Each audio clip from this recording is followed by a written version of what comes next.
Welcome to சுடுதண்ணி. இன்னைக்கு நம்ம வீடியோல எல்லாருக்குமே ரொம்ப பிடிச்சமான பேபி கார்னை வச்சு ஒரு சூப்பரான கிரேவி ஒன்று பண்ண போறோம். பேபி கார்ன் பட்டர் மசாலா எப்படி பண்றதுன்னு பார்க்கலாம். இது சப்பாத்தி, ஃபுல்கா, ரொட்டி இந்த மாதிரி எது கூட வேணாலும் நீங்க சாப்பிடலாம். ரொம்பவே சூப்பரா இருக்கும். இதோட இன்கிரீடியன்ஸை நான் டிஸ்கிரிப்ஷன் பாக்ஸ்ல கொடுக்குறேன். இப்போ வாங்க சேர்ந்து சமைக்கலாம். இதுக்கு முதல்ல நம்ம பேபி கார்ன்ஸை ஃப்ரை பண்ணிடலாம். அதுக்கு 1 டேபிள் ஸ்பூன் பட்டர் சேர்த்துக்கிறேன். பட்டர் ஃபுல்லாக மெல்ட் ஆகுறதுக்குள்ள இந்த பேபி கார்ன்ஸை 4 கட் பண்ணி இதுக்குள்ள சேர்த்துக்கோங்க. இது நல்லா பட்டர்லேயே ஃப்ரை பண்ணிடலாம். ஒரு கோல்டன் ப்ரௌன் கலர்ல ஆற அளவுக்கு ஃப்ரை பண்ணிக்கோங்க. நான் அடுப்பை சிம்லேயே வச்சு தான் ஃப்ரை பண்ணுறேன். இப்போ பார்த்தீங்கன்னா நல்லா கோல்டன் ப்ரௌனாக ஆயிருக்கு. நல்லா வாசமும் வர ஆரம்பிச்சிருச்சு. இப்போ இதை எடுத்து தனியா வச்சிடுறேன். இது இருக்கட்டும். அடுத்து இதே கடாயில 1 டேபிள் ஸ்பூன் வெண்ணெய் சேர்த்துக்கலாம். இதுல 1 பிரிஞ்சி இலை, 2 ஏலக்காய், 2-3 கிராம்பு சேர்த்துக்கோங்க. கூடவே 2 வெங்காயத்தை அரைச்சு வச்சிருக்கேன், அந்த அரவையும் சேர்த்துக்கோங்க. இந்த வெங்காயம் நல்லா பச்சை வாசனை போற அளவுக்கு வதக்கணும். இந்த கலர் நல்லா சேஞ்ச் ஆகி ஒரு லைட் ப்ரௌனா மாறும், அந்த அளவுக்கு வதக்கிக்கோங்க. இப்ப பாத்தீங்கன்னா கொஞ்சம் தண்ணியா இருக்குல்ல, இது கொஞ்சம் திக்கான பேஸ்ட் மாதிரி ஆகணும். இப்போ இது நல்லா திக்காயிடுச்சு. இந்த ஸ்டேஜ்ல நம்ம அரைச்சு வச்சிருக்க தக்காளியை சேர்த்துக்கலாம். நான் 2 தக்காளி அரைச்சு வச்சிருக்கேன். கூட கொஞ்சம் சேர்த்தீங்கன்னா புளிப்பு அதிகமாயிடும், அதனால நிறைய தக்காளி சேர்க்காதீங்க. இதையும் நல்லா வதக்கிடலாம்.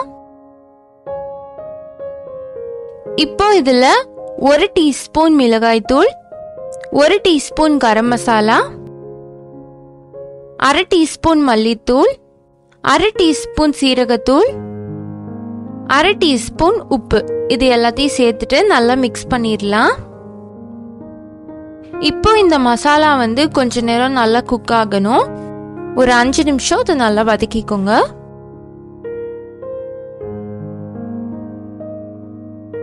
இப்போ இதுல 2 டேபிள் ஸ்பூன் ஃப்ரெஷ் கிரீம் சேர்த்துக்கலாம். ஏன்னா நம்ம பண்றது ஒரு பட்டர் மசாலா. பட்டர் மசாலா ரொம்ப ஸ்பைசியா இருந்தா நல்லா இருக்காது. கொஞ்சம் அந்த இனிப்பு ஃப்ளேவரோட கொஞ்சம் பட்டரியா இருந்தா தான் நல்லா இருக்கும். ஸோ இந்த ஸ்பைசினஸ் அட்ஜஸ்ட் பண்றதுக்காக நம்ம 2 டேபிள் ஸ்பூன் ஃப்ரெஷ் கிரீம் சேர்த்துக்கிறோம். மித்த மசாலாவோட கம்பேர் பண்ணும் போது இதுல கொஞ்சம் ஃப்ரெஷ் கிரீமும் பட்டரும் கொஞ்சம் அதிகமா சேர்த்திருப்போம். இதை நல்லா மிக்ஸ் பண்ணிக்கோங்க. இது ஃபுல்லா மிக்ஸ் ஆனதுக்கு அப்புறமா இதுல நம்ம வறுத்து வச்சிருக்க பேபி கார்ன்ஸ் சேர்த்துக்கலாம். சேர்த்துட்டு எல்லாத்தையும் ஒன்னா கலந்து விட்டுறலாம்.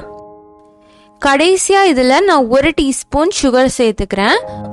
லைட்டா ஒரு டிஞ்ச் இனிப்பு ஃப்ளேவர் வரும்போது தான் இந்த பட்டர் மசாலா ரொம்ப நல்லா இருக்கும். அதுக்காக 1 டீஸ்பூன் சுகர் சேர்த்துக்கிறேன். நிறைய சேர்க்க வேண்டாம், 3/4 1 டீஸ்பூன் சேர்த்துக்கோங்க. இப்போ இது கூட கொஞ்சமா தண்ணி சேர்த்து ஒரு 10 நிமிஷம் இது நல்லா வேக வச்சிடலாம். பாத்தீங்கன்னா 10 நிமிஷம் ஆயிடுச்சு. இது நல்லா திக்கா ஆயிடுச்சு. நம்மளோட பட்டர் மசாலா சூப்பரா ரெடி ஆயிடுச்சு. இப்போ இந்த ஸ்டேஜ்ல உங்களுக்கு கொஞ்சம் புளிப்பு தெரிஞ்சதுன்னா நீங்க 1/2 டீஸ்பூன் கரம் மசாலா இப்போ சேர்த்துக்கலாம். கடைசியா இதுல கசூரி மேத்தி சேர்த்துக்கிறேன். சர்வ் பண்றதுக்கு முன்னாடி பட்டர் ஒரு துண்டு போட்டு சர்வ் பண்ணுங்க. அது நல்லா ஹீட்ல மெல்ட் ஆகி ஒரு சூப்பரான கிளேஸ் கொடுக்கும், பார்க்கவே நல்லா இருக்கும். நம்மளோட பேபி கார்ன் பட்டர் மசாலா சூப்பரா ரெடி ஆயிடுச்சு. இது ஒரு ஆசமான ரெசிபி. நிறைய பேர் ட்ரை பண்ணிருக்க மாட்டீங்க. கண்டிப்பா இதை மிஸ் பண்ணாம ட்ரை பண்ணி பாருங்க. இந்த ரெசிபி உங்களுக்கு எவ்வளவு பிடிச்சிருந்துச்சுங்கிறத கமெண்ட் பண்ணுங்க. இந்த வீடியோ உங்களுக்கு பிடிச்சிருந்தா லைக் பண்ணுங்க. சுடுதண்ணி சேனலை சப்ஸ்கிரைப் பண்ணுங்க. தேங்க்யூ.